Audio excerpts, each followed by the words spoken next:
Read Aristotle, read the class. My book, like most of my books, are very much grounded in primary sources. I do quote other people, but I want to get us into the literature to help my readers and listeners when I speak to enter the dialogue, the great conversation that has been going on since since Homer wrote the 5 books. I'm sorry, Homer wrote the Iliad and the Odyssey, and Moses wrote the 5 books of the Pentateuch. And everything since then, I want us to join that conversation, and I want you to have a little more confidence. Because I'll tell you now, Aristotle's not always easy. I put the harder stuff. His logic and his science are harder. But as you get to his ethics and his poetics and his politics, not quite so hard. But I want you to believe that you can do it and that you can engage with these ideas and they can actually affect how you believe and how you behave.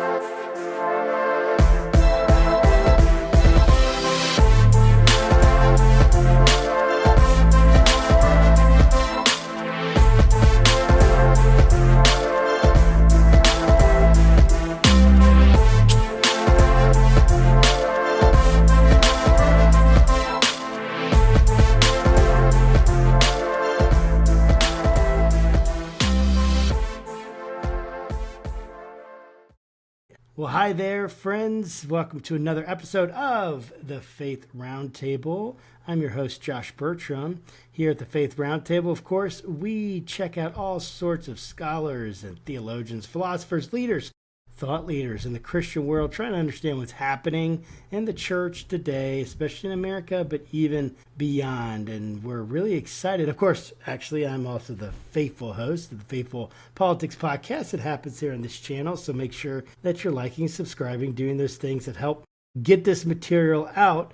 You'll watch weird cats doing stupid stuff in space. So like this, so cool things can get out that are thought-provoking. And today we have a very special guest with us, Dr. Lou Markos. His PhD is from the University of Michigan. He's a professor of English and a scholar in residence at Houston Christian University, where he holds the Robert H. Ray Chair in Humanities. He has many books, which include From Achilles to Christ, Why Christians Should Read the Pagan Classics, From Plato to Christ, The Myth Made Fact, and Apologetics in the 21st Century, Atheism on Trial, From Aristotle to Christ, and On the Shoulders of Hobbits. So many different books, and we're excited, though, today to talk to him about his latest book, From Aristotle to Christ. It's coming out in September through InterVarsity Press. Lou, thank you so much for being on the program to talk about. Hey, thanks for having me on, Josh. It's been a good summer. It's pretty hot down here in Houston, but I'm ready to go. I bet it is hot. You know, it's hot here in Virginia too, but I'm sure it's not quite as hot as it is there in Houston. According to my phone, it's 94 degrees, but my phone claims that it feels like 113. Didn't feel that hot to me, but that's what it says. That's what it's claiming. Well, there you go. That's awesome. Well, I'd love to jump right into the book and what's going on. So help me understand the basic thesis for our audience. What's the basic thesis of your book, and why did you feel like it was important to connect Aristotle to Christ? Why is that important for us? Well, I'll tell you, this is the third book in my sort of InterVarsity trilogy. It started with From Achilles to Christ, and I looked at the Iliad, the Odyssey, the Aeneid, and the Greek tragedies, both on their own, and how they look forward to the fuller revelation of Christ in the New Testament. Then I did Plato to Christ. That came about 2 or 3 years ago. And now Aristotle to Christ. Now, you probably know, Josh, that most people are either a Platonist or an Aristotelian, and I am very much a Platonist. But I knew that if I am going to get the full story here, I would need to go back to Aristotle, just read it all, spent the whole year rereading everything, digging in, because Aristotle really is as important as Plato in preparing the pre-Christian world for the coming of Christ, the fuller revelation of the New Testament. And everything, not everything, but almost everything I write attempts to do what today is called bring Athens and Jerusalem together. What does that mean? Athens is our Greco-Roman legacy. Jerusalem is our Judeo-Christian legacy. And I am attempting, as C.S. Lewis and Chesterton and so many others have tried, to bring those two legacies together. That, after all, is what created Europe and America. that serendipitous crossing of those two streams, most importantly brought together by Augustine, kind of invented the Middle Ages, invented Europe, and out of Europe comes America. And some people would like to change that, but that's still who we are.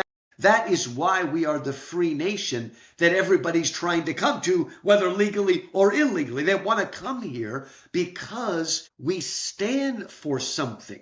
And we didn't make that up out of whole cloth. It comes out of this tradition. And just as Plato really helped the early church fathers kind of establish a full, complete understanding of reality, Aristotle, kind of the way I did it is, the first book is From Plato to Christ, how Plato helped shape the Christian faith.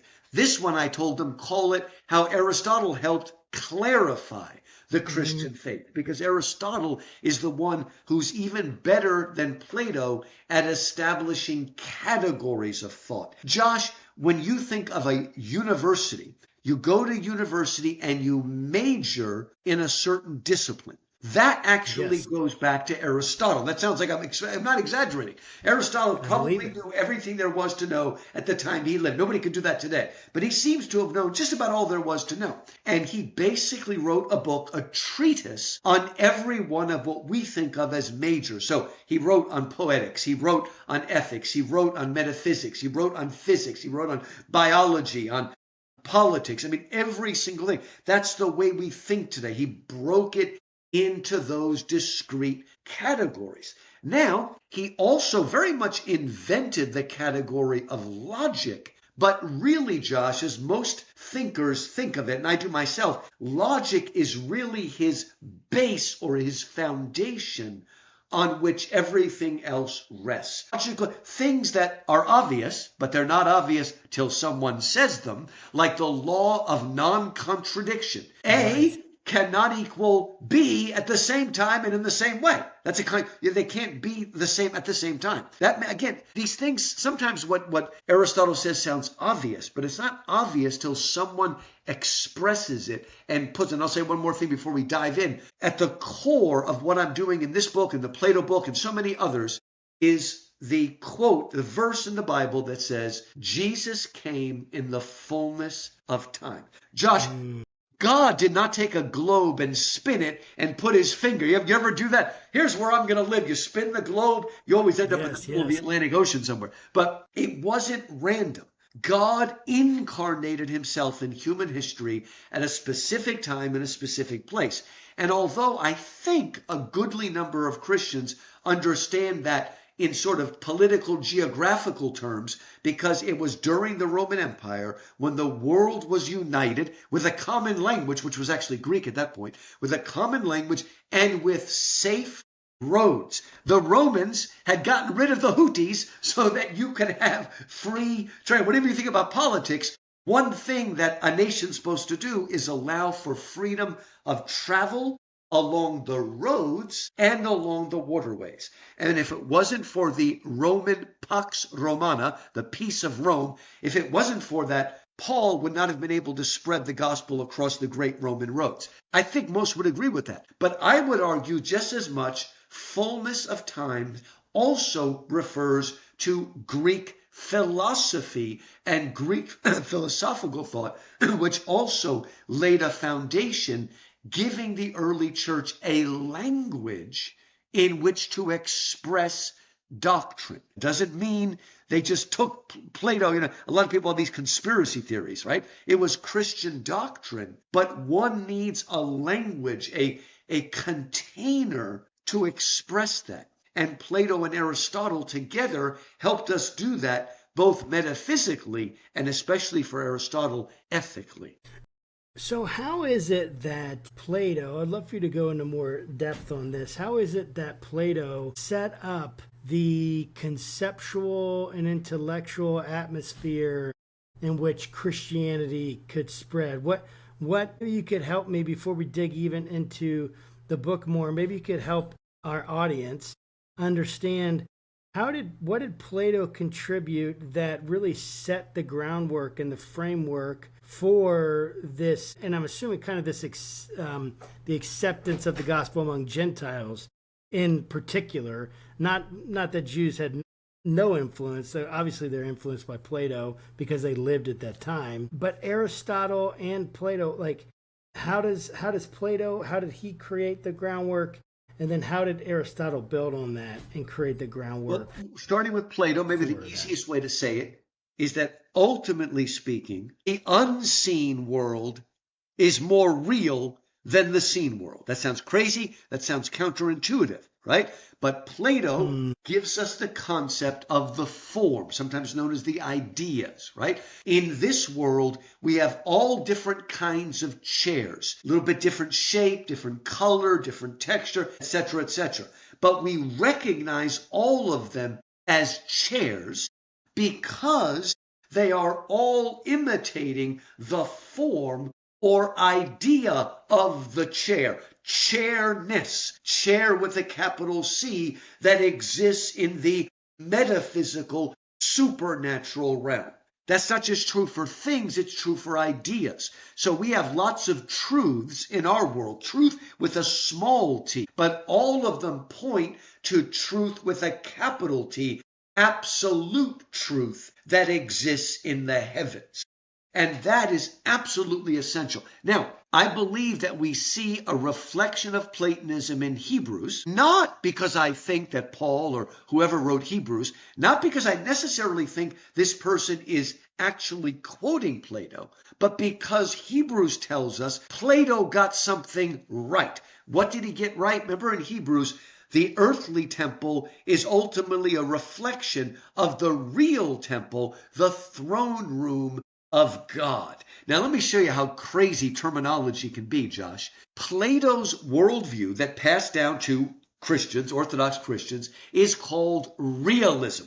But realism, understood philosophically, is almost the opposite of the way it's used today. Realism, people use that to mean like Martin Scorsese films. Everything's dark and gritty and everybody's cursing all the time. No. What realism means philosophically is that behind our words, our ideas, our concepts, our desires even, is something real. The words we use are not just random, arbitrary names we stick on.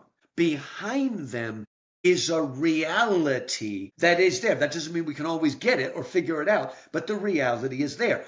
The opposite of realism, and some would call this heterodox, I just go ahead and call it heretical, is called nominalism.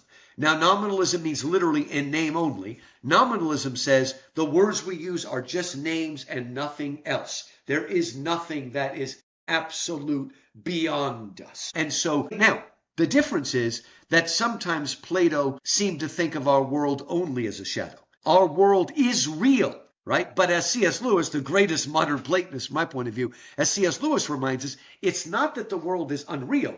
It's that in relationship to the thundering reality of heaven, it's like we're living in the shadowlands, right? Look, how often do you hear?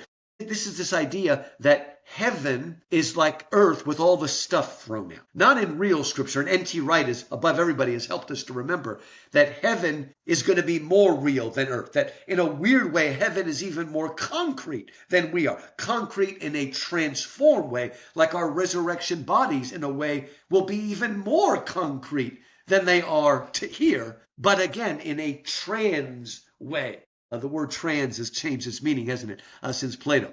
Trans should mean, the proper use of trans philosophically would be, I'm personal. God is not impersonal. God is transpersonal. He's more than I am, okay? Again, that word has kind of changed its meaning. But that's the idea. God and heaven are more than, not less than we are. But the biggest problem with Plato, from a Christian point of view, is that he still tends to think of the soul as trapped in the body. And again, that is not Christian. In Christianity, I am not a soul trapped in a body. I am an enfleshed soul. Analogous to the way that Jesus is 100% God and 100% man, we are fully physical and fully spiritual. I'm not half spirit and half body. I'm fully both. And in the end, after the last judgment, whatever that is, we are going to be again fully spiritual and fully physical. Our destiny is not to be disembodied souls flitting around. And there is where Aristotle gets helpful, because Aristotle coins this word hylomorphism, which speaks of there being, I don't know if he'd quite use the word incarnation, but it's pretty close in Aristotle, that there is some kind of incarnational link between body and soul. And to me, that comes much closer to the Christian understanding than Plato does. And this is Aristotle who is bringing out this more precise, would you say? Yes. Understanding of the soul and the soul's relationship with the body. I would that say kind of so. understanding. And so how did that affect the doctrine of something like the incarnation, that kind of thinking? I guess, what did he mean, and how did that kind of affect Christian theology? Again, it gives us a little bit more of a language. It gives us, again, because if you only have Plato, it's kind of hard to wrap your mind around the physical and spiritual being incarnate. I think we have a little more help with Aristotle. So it's not exactly that Aristotle rejects Plato's idea of the forms. In a way, what Aristotle does, it's very helpful. Instead of it being a top-to-down reality, it's more of an inside to an outside reality. So everything has an essence. You might have heard the word telos or telos. It's the Greek word that means a purposeful end, where we get the word teleology from. And Aristotle believed that everything has an essence or a form. A lot of modern people in extreme feminism, and you have people who are anti-essentialist because they believe that there are no essential differences between masculinity and femininity. Right? There's nothing. But no, for Aristotle, everything has a telos or a purpose or an essence. It is not just randoms. We need to be careful not to set Aristotle against Plato, the simplistic view that Plato took us to the skies and Aristotle brought us back to the earth. Well, it is true that Aristotle, in a way, brings us back to the earth, but he doesn't do it by stripping away reality, essence, form, metaphysics. There still is something, a form that gives shape to matter. It's not just arbitrary. So we have to be careful not to put too much of a dividing line between the two of them. Aristotle, again, just reminding us that there is no one man with a capital N. There is that idea, but each soul is independent. I think he was afraid that it would seem in Plato as if there's one soul for all humanity or something. And that's not really what Aristotle is showing. He understands that everything has a specific nature, an essence that helps us understand what it is. For instance, let's say I had a Stradivarius, right? The most perfect violin ever made. But I did not know what the telos or essence or purpose of that Stradivarius was. I might use it to nail a nail into a table. That should make you flinch if you like music, right? And the same thing, if we don't know what our bodies are for, if we don't know what our sexuality is for, we're actually going to damage and hurt it. Again, we have to be careful. A lot of these people have this idea that because Plato is very much an absolutist, that somehow Aristotle is a relativist. He is not a relativist. He looks at things and he sees differences, but he still believes that there is a center, a logos or logos. Just like I said, the easiest way to understand it is he puts the logos within rather than up there inaccessible. Augustine, of course, took Plato and took the forms and put them in the mind of God. And that's how he helped us understand. Aquinas was able to give us a full understanding of the nature of reality by, again, figuring out what the telos or essence or logos of everything is. What is its purpose? So if we're thinking about the purpose and the telos, like I've heard of the four causes, right? Yes. Where we're thinking about that. What are these kind of four causes that end up at this telos, and where do they exist? Do they exist in our heads? Are they like exist in the shared intellectual furniture that a cultural that just kind of exists just in the mind? Or is there, like what I'm hearing is it's almost like there's something more objective than that it almost exists independently of people, independently of the perceiver, and yet it requires the equipment that the perceiver has to understand it. But ultimately, and I guess even from a Christian worldview, where is that terminus? I guess you said it's in the mind of God. So I don't know if you even could go into more detail on that. I guess there's four forms and then where they exist. And this is, again, something that Aristotle, and it's foundational, right? Everything has behind it four causes, and he talks about them as the material, the efficient,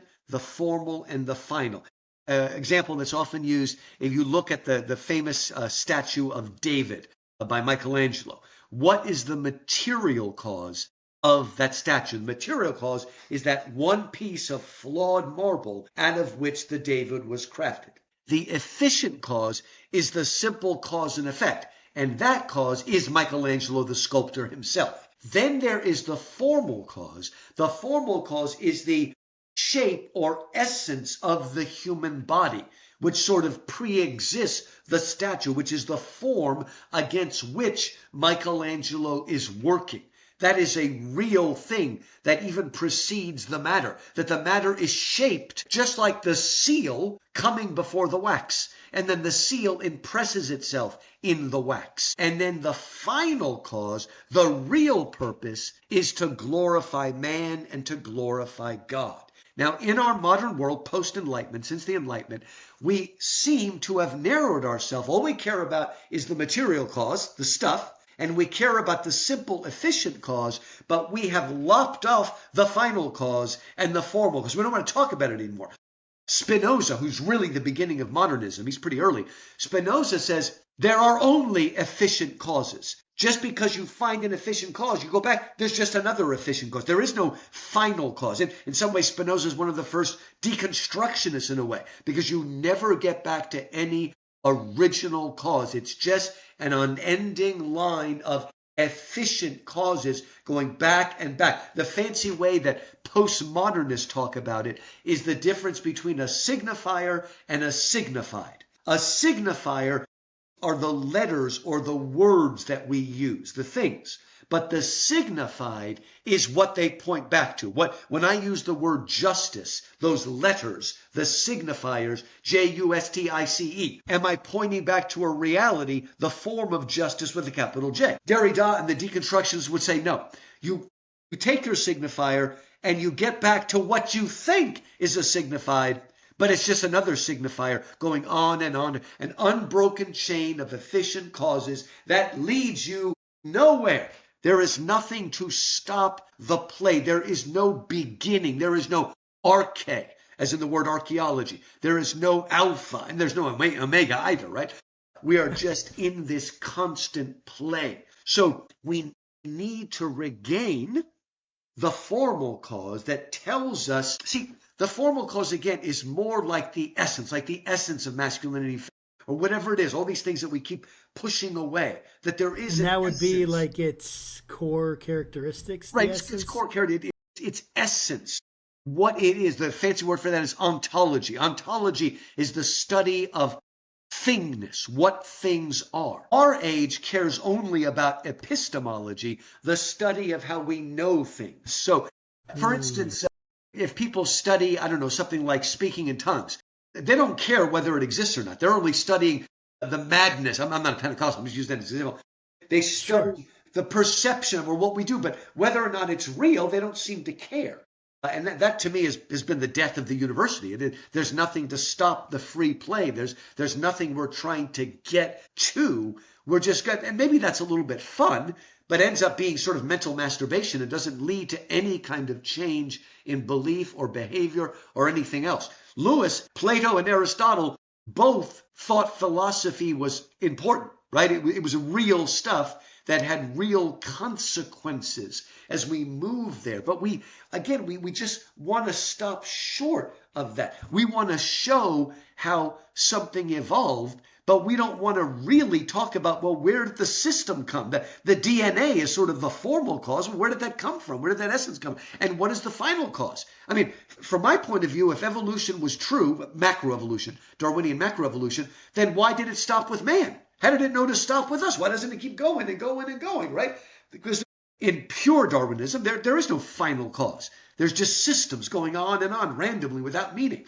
But no, there is a pattern, right? And a good sort of compromise position these days between six-day creation and a sort of Darwinism would be to say, well, God created all the body forms, all of which appeared rather abruptly during the Cambrian age, what they call the Cambrian explosion. So, some people will talk about it that way, however you want to make that synthesis or whatever. But the point is that there is a form that is there that didn't randomly evolve. The DNA is already front-loaded, packed with information. And then maybe you can argue that forces of evolution may cause it to grow and grow and grow, but there is a blueprint there. And there's also a final cause. Where is everything leading? There is again, an alpha and omega, an arche and a telos. There's a beginning and an end. And again, sometimes people want to use Aristotle for modern day relativism. And no, he does have, there is a beginning and an end. There's an origin. There is something that fixes meaning and reality in both Plato and Aristotle, but again, in different ways. I think that's so helpful to think about how we have been influenced by the past. We're influenced by philosophy. People don't think about it very much. They think in pragmatic terms.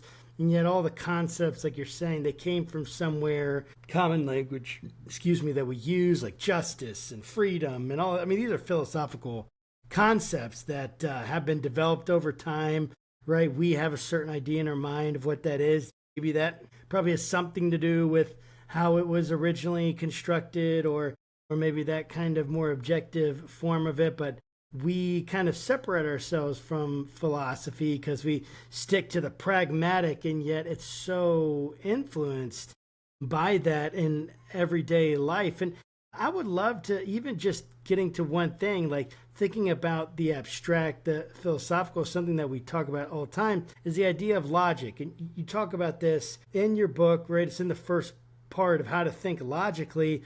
How does Aristotle help us to think logically? And I mean, I guess you could really define even logic and how Aristotle brought that about and helped us understand what logic is and how it even still influences us. With Aristotle, there are two basic kinds or orientations in logic. One is called induction, the other is called deduction, also known as inductive reasoning and deductive reasoning. Induction begins on the ground floor with facts and figures and observations. And on the basis of that observation, you build your way up to what's called an inference. So you go to a doctor, the doctor takes all your symptoms, and on the basis of the symptoms comes up with a diagnosis. This is the use of inductive reasoning. But there's another kind of reasoning that's even more important and ultimately more true for Aristotle, and that's called deduction. Whereas induction starts in the bottom and goes up, deduction starts up there and works its way down. Induction is a bottom-up affair. Deduction is top-down. Deduction begins with certain principles, certain givings that we accept. The fancy Latin word is an a priori. In other words, they're ideas that exist prior to the beginning of our logic. We accept them. We don't argue for them. We argue from them. Now, deduction usually expresses itself in the form of what Aristotle called a syllogism. A syllogism is a three-part argument. It starts with a major premise. That is that thing that we accept, that given that comes down to us, sometimes even from revelation. So let's begin with all men are mortal. That's something we can accept as a given. I don't have to prove that or argue for it. All men are mortal. Then the minor premise is usually a statement of fact.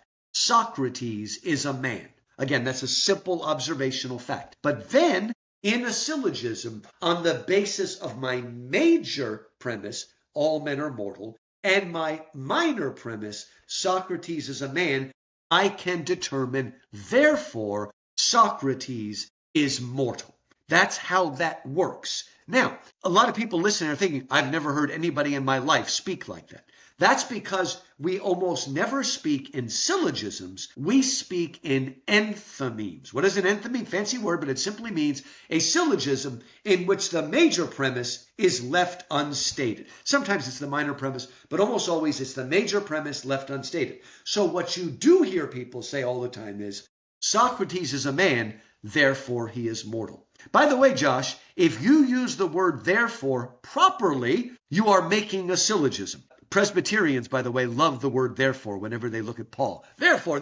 If they're using it right, there's a syllogism, because Paul is taking for granted something about the nature of God based on this, and therefore we can conclude that. Now, by the way, there's another way to say an enthymeme. One way is to say Socrates is a man, therefore he is mortal. Another way, still an enthymeme, Socrates must be mortal because he is a man. That's just another way of expressing it.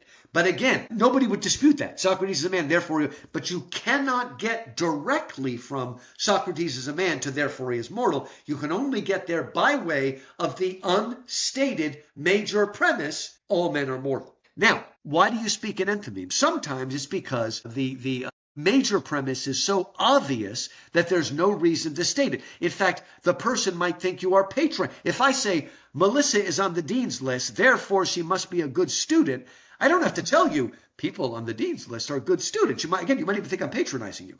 But sometimes we leave it unstated because we don't want to think about it. If I say this drug will save human lives, therefore the FDA must approve it immediately, I'm taking for granted that human lives are of infinite value. Now, I hope you believe that, but if you're living in a pure Darwinian world, that is not true. Let me give you a better example. Apartheid violated the essential dignity and worth of every individual human being, therefore it must be abolished. I think most people today, including atheists, would agree with it. But you cannot get there unless you believe that all people have inherent worth and value. And if you're living in a pure Darwinian world with no final or formal purposes, then that is a ludicrous statement. Of course it's not true. Right? So, but again, we don't realize that a lot of the things that, even if you want to call them this, moral atheists say, I'm glad they say it, but they're not getting there logically because they don't believe that man has essential value and worth because of the imago Dei, the image of God. So this is why this logic is so important, and why you need to be able to trace your argument back to its origin, back to its often unstated major. I'll give you a good example that a lot of people have written on. Rodney Stark, I think, wrote on this more recently, that why is it, Josh, that modern science, as we know about it, the scientific method, why did that appear in the West and nowhere else, right? The Chinese and the Indians invented things long before we did in the West, but they did not make up modern science. That is a completely Western invention. Well, including the Mediterranean.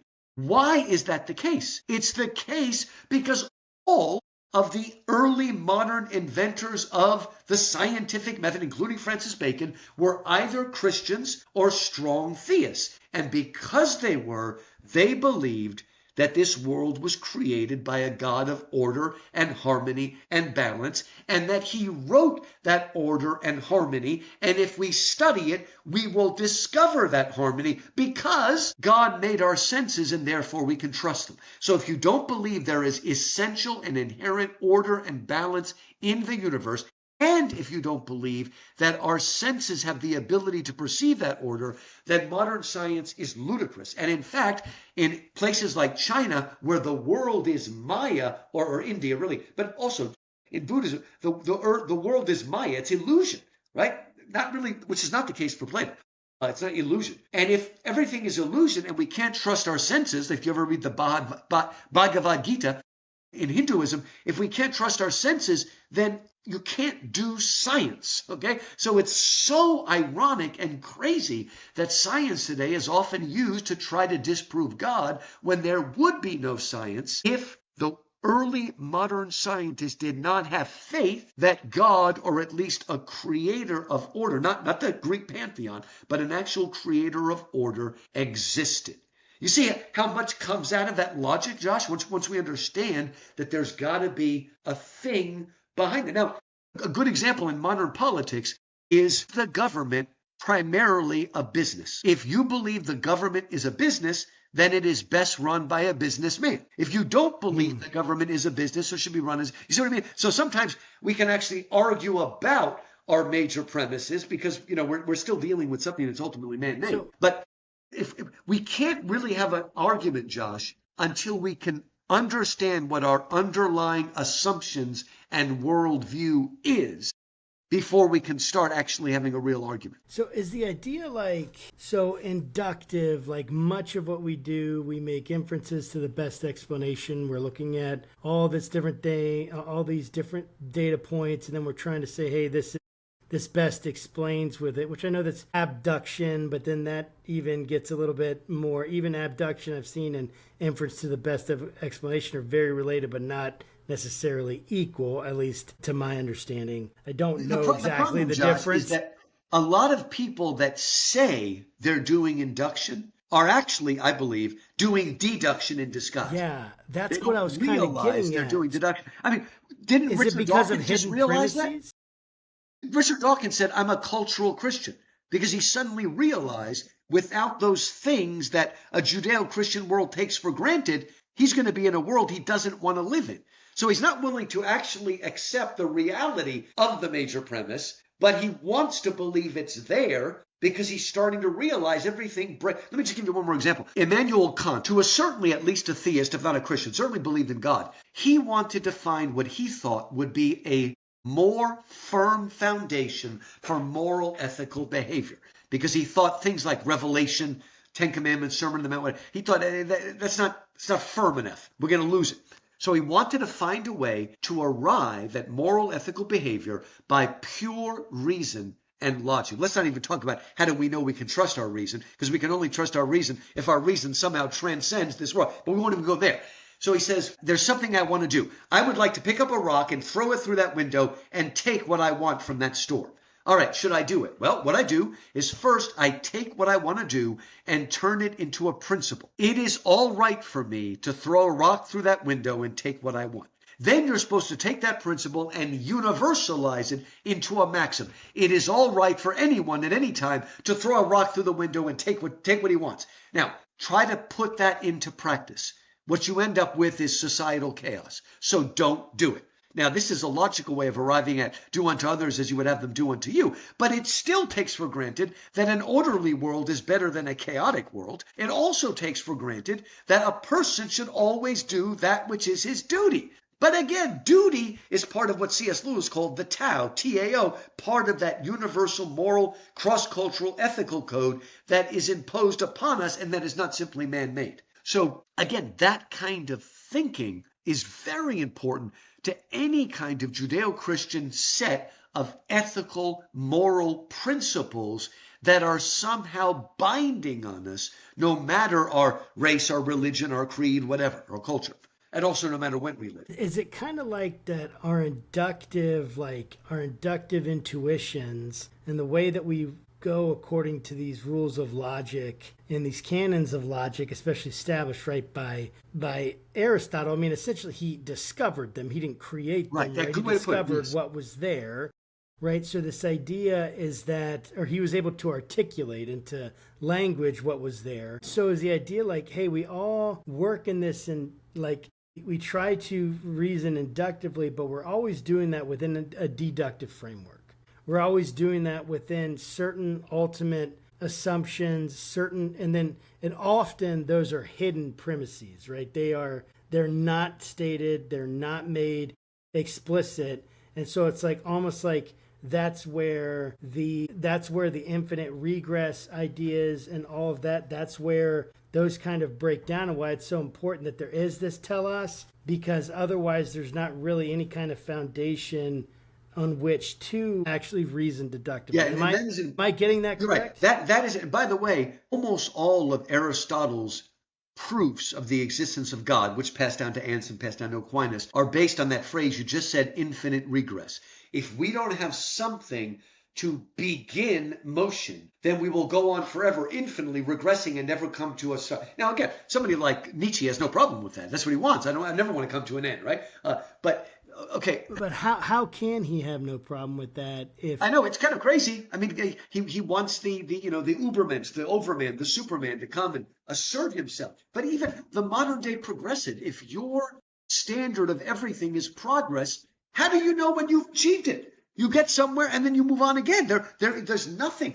G.K. Chesterton once said, Nietzsche's will to power. If everything you will is correct, then you actually have no free will. You're not actually choosing anything. You're just doing whatever you will. Look, by the time we get to the 20s, 30s, and 40s, Europe is also very much relativistic, specifically the intellectual elite. And yet, at the end of World War II, I guess actually almost exactly 80 years ago now, they held the Nuremberg trials, 1945, I think it was in the fall. The Nuremberg trials is when they put the Nazi war criminals, particularly those responsible for the Holocaust, put them on trial. Now, you have to understand, you cannot have a Nuremberg trial unless you've accepted two things, really three things. Number one, that there is actually a moral standard, that it is objectively wrong to try to eliminate a group of people, what we call ethnic cleansing or genocide, that it is objectively wrong to do that. But that's not enough. We also have to believe, if we're going to have a trial,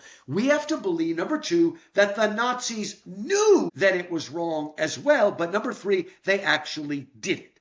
Now, if one of those war criminals could convince us that he did not know that it was wrong to eliminate a group of people, what would we do to him?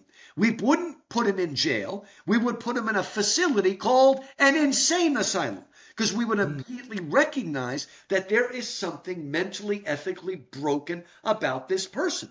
Now, the very fact that we can recognize a psychopath or a sociopath shows that morality exists, that there is a standard that we know. We all know we should live a certain way. We all know that we don't. And if we're really honest, we know that we can't. That's when the gospel comes in. But again, Europe is doing, and 9/11, if those guys had survived the crash, we would have put them on trial. And if they told us, in our culture, it is okay to, drive planes into buildings, nobody would buy that, right? They'd either put them in an insane asylum or question them and find out that, yes, they really knew it was wrong, but they made justifications to get around it, okay? It's not always so simple. So if we're driving along and I cut someone off or they cut me off and we stop, we start having an argument. You cut me off, Notice that both of us are taking for granted it is wrong to cut someone off. If the other guy says to me, actually, I have the right and ability to cut off anybody I want, again, we recognize that there's something wrong.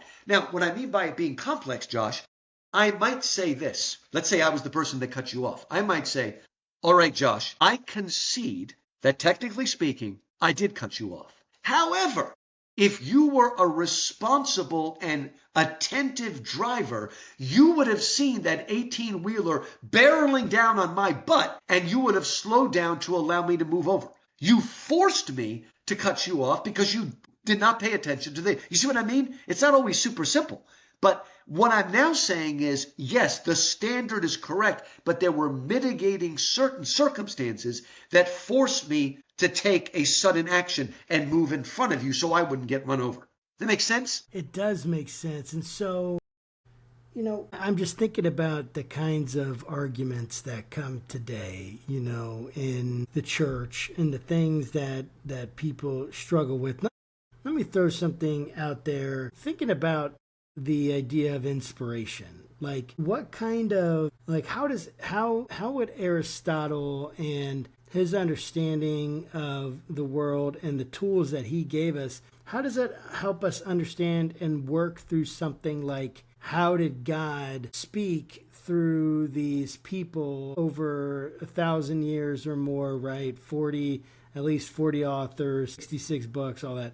How did God, and in some traditions more, right? They start to attribute it to the Apocrypha and those deuterocanonical books. What that you'll find in Orthodox and Catholic Bibles. Right. And so but how does Aristotle, whatever the books are, now I know that's canon, we don't have to necessarily get into that. Right. But how does Aristotle help us reason through something like that? Like, someone might be like, well, I just can't, how can I accept that this God wrote, inspired these books and that they're infallible or something like that.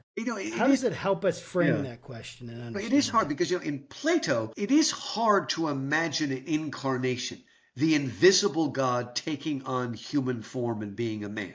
That is much harder to imagine. And that's why a lot of the Gnostics were sort of Neoplatonists who said, no, if divinity took on flesh, it would be naturally unclean. That's impossible. So a lot of Gnosticism is sort of taking Plato to the extreme. Whereas Aristotle, there's a little bit more of, again, an incarnational relationship between the form and the matter, the way that the form can impress itself upon the matter, the way a seal, I don't mean the animal, I mean the seal. Remember in the old days, you were a king and you had a scroll, and to prove it was yours, you put some wax and you had a seal that was specially made, and you pressed the seal into the hot wax and it bore your mark or your seal. In Aristotle, there's a little more sense of that, back and forth. We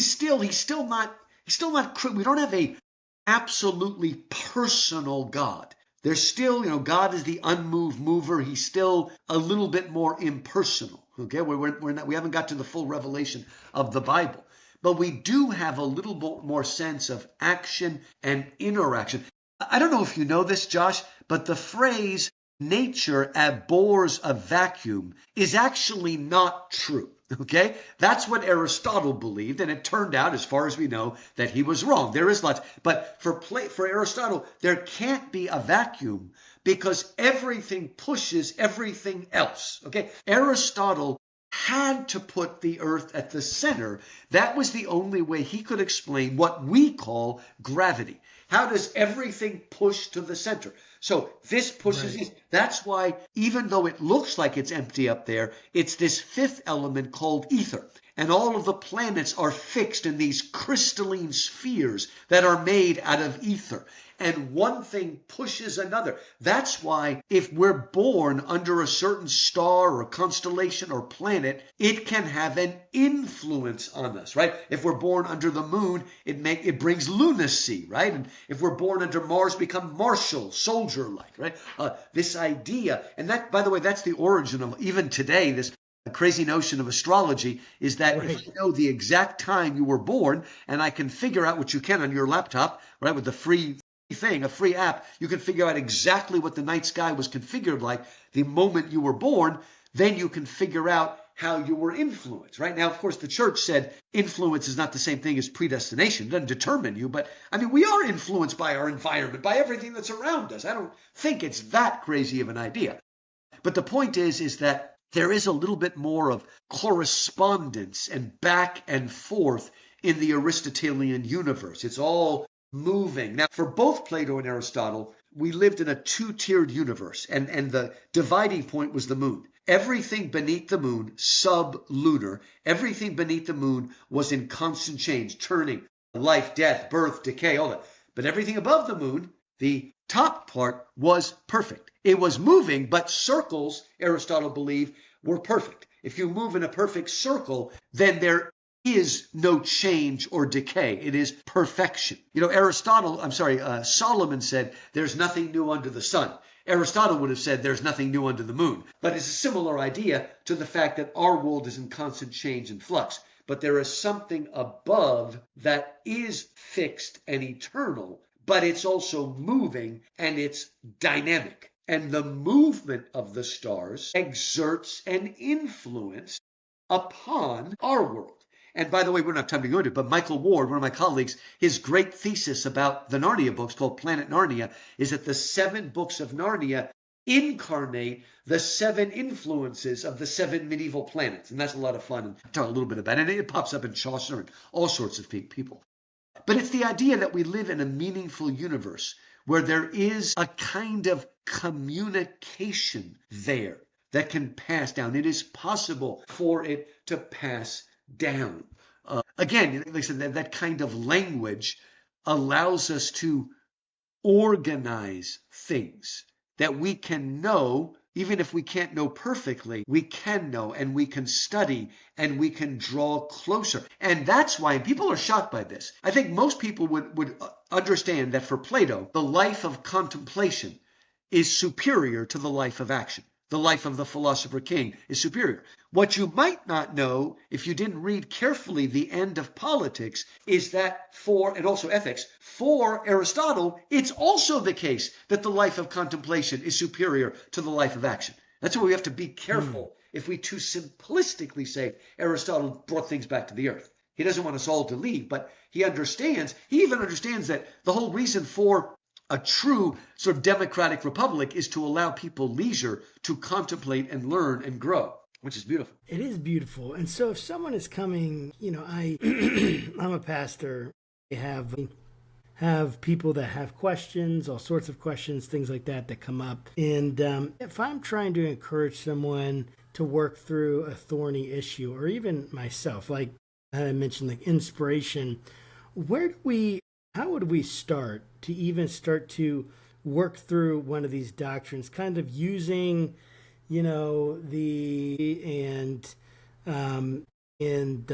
logic, like we've seen in Aristotle and even Plato? How would we work through starting to understand one of these doctrines that we're bringing out, right? Because that's what we're constantly trying to do. Look at the scriptures, extract data, understand what they're saying first, and then what that implies, and then what is the assumption? If I can figure out what scripture implies, the principle it implies, then that somehow is true, right? So that truth, or that's coming from the mind of God, or that's something that God is saying. And so how do we start to work through that, those kind of thorny doctrinal issues in a way that is honoring to our own worldviews, but also like bringing in the tools that Plato and Aristotle give us, and logic gives us to work through this. Often we just, whether we're Christian or not, we sort of take for granted a kind of baseline empiricism. Empiricism is the belief that if I can't get it through my five senses and my experience, it doesn't exist. And a lot of people just take that for granted. Who proved that?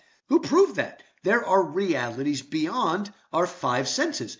We all have at least a sixth sense that is known as the sensus divinitatis, the sense of God that we all have. See, we need to understand that reason is something other than our five senses, because our reason transcends the natural world. The proof of that is our reason allows us to look at and see the world and even alter the world. Animals don't do that. Fish do not know that they're wet, right? We actually are able to stand outside of ourselves. The actual word for that in Greek is ecstasy. We're able to stand outside of ourselves and use our reason to see the world and study the world. There is a part of us that transcends the world, that connects us ultimately to God, that connects us to something metaphysical, supernatural, above and beyond the natural world. Josh, how many people do you know that take every miracle in the Bible literally, but when a miracle happens today, they're like, well, I don't know, well, Yeah. That doesn't mean we don't use our discernment, right? We don't rush into everything, right? We study it, but we have this sort of natural skepticism, thinking that science has to be cynical and skeptical. But, Aristotle writes a book on physics and then he writes a book on metaphysics, right? He moves beyond things to try to understand the nature of motion. And again, with Aristotle, every time he studied something, he realized it must have a beginning. That's why he called God the unmoved mover. Because if motion happens, there must be something that set it in motion, but that thing itself must be unmoved. Or then you keep going back to that word we used before, infinite regress, and never get back to a starting. We need a starting point, and we can move out to understand that something can be a paradox without being a contradiction.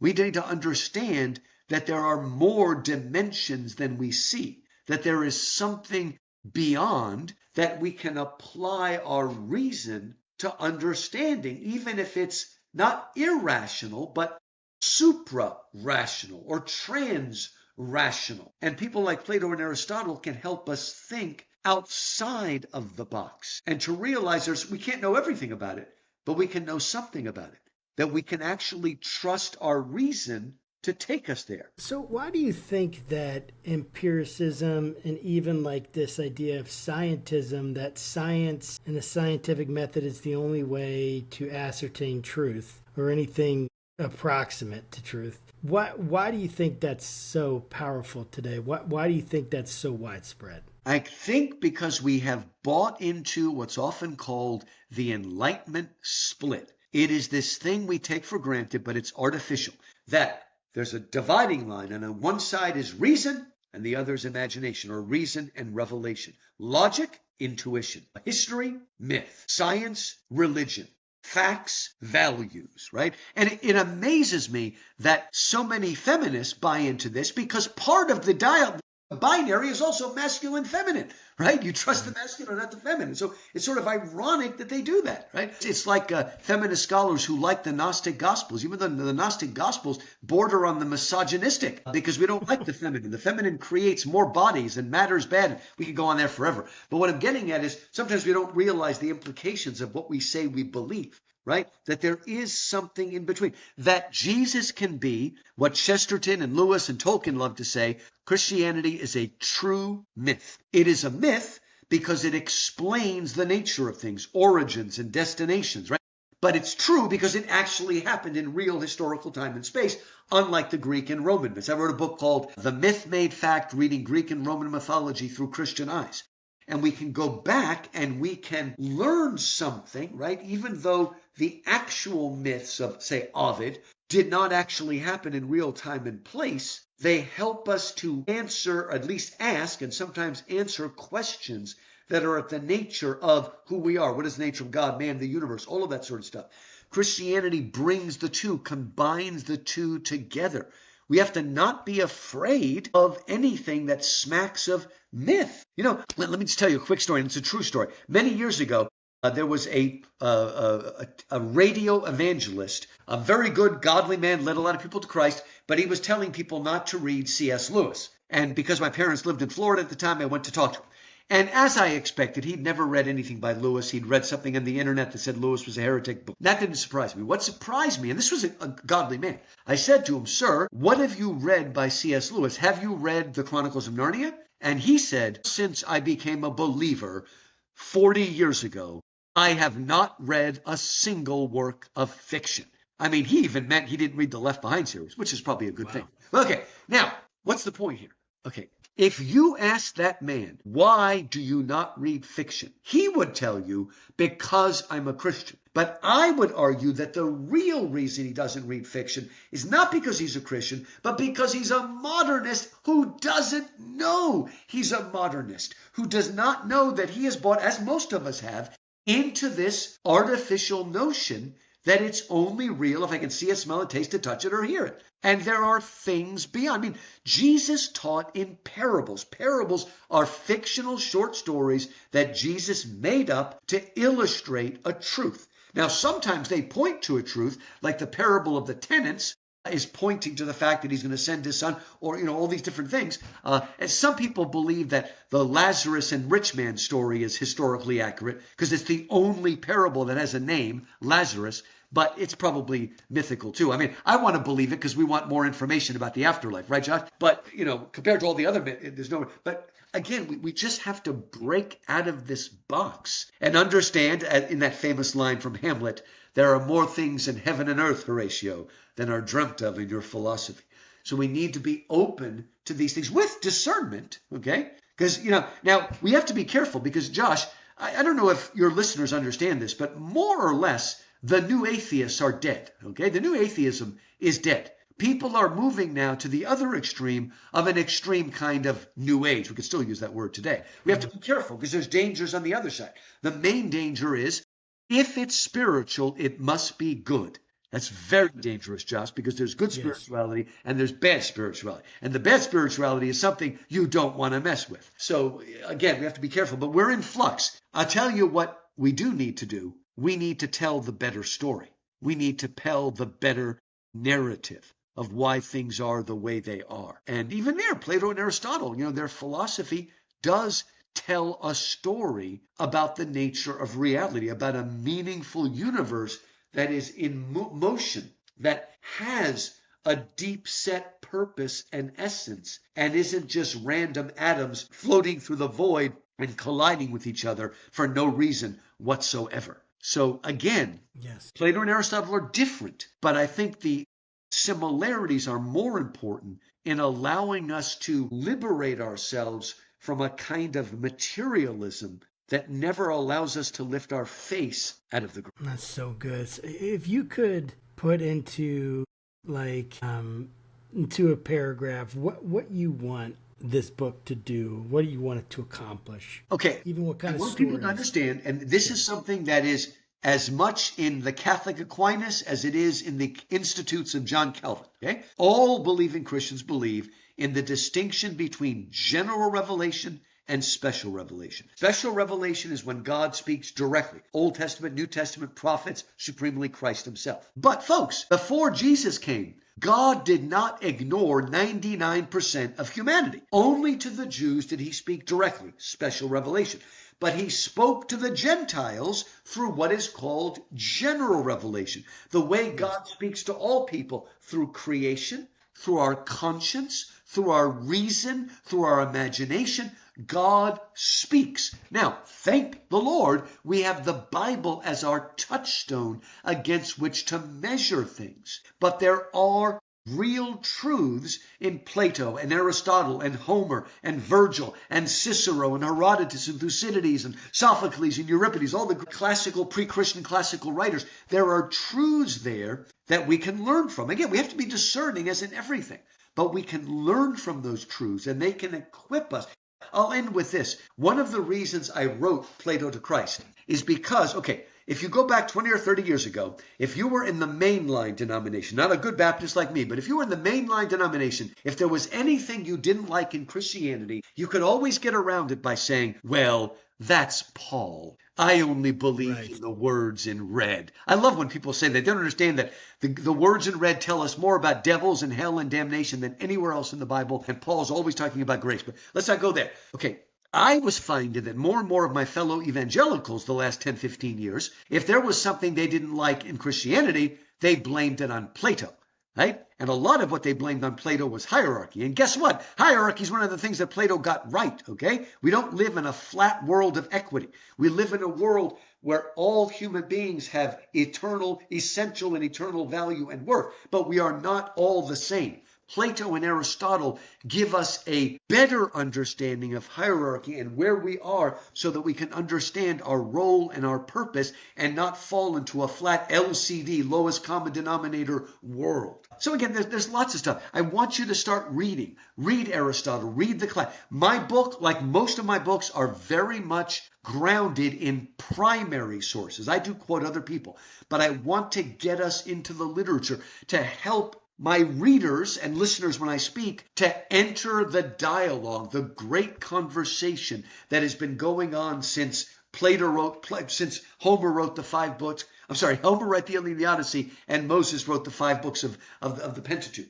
And everything since then, I want us to join that conversation, and I want you to have a little more confidence. Because I'll tell you, now, Aristotle's not always easy. I put the harder stuff, his logic and his science are harder. But as you get to his ethics and his poetics and his politics, not quite so hard. But I want you to believe that you can do it and that you can engage with these ideas and they can actually affect how you believe and how you behave. I love that. So the book comes out in September. How can people get involved? The easiest thing is go to Amazon. Go to Amazon, type in my name, Louis Markos, Markos. It's a Greek name. And go to my Amazon page. You can order all the books. You can pre-order Achilles to Christ now. I'm sorry, Aristotle. It's coming out somewhere in the middle of September. Very recently, I published a book called Passing the Torch, an Apology for Classical Christian Education, why I believe it's good to have an education that brings together Athens and Jerusalem. And, of course, I have lots of books on Lewis and Tolkien. And I even have a children's novel trilogy, The Dreaming Stone, in which my kids become part of Greek mythology and learn that Christ is the myth made fact. Then, in the shadow of Troy, they become part of the Iliad and the Odyssey and save Western civilization. And then the gates of freedom, while my son is helping Leonidas and the 300 Spartans fight Persia, my daughter is helping Esther save the Jewish people from the same Xerxes, because the Persians almost destroyed both the Greeks and the Jews. And the gates of freedom means we are a product of that mingling of Athens and Jerusalem. And if you go on YouTube and type in my name, I've got lots of speeches you can listen to for free. But anyway, hey, thanks for having me on, and let's keep the dialogue going. Yes, I really appreciate you coming on. This has been a real pleasure. And to our viewers, this has been Dr. Lou Markos. We're going to have his book there available for you guys to check out in the show notes and all the different links that you guys can use. And make sure you're checking that out, getting the book, and learning even more. And guys, until next time, take care and God bless. Keep reading.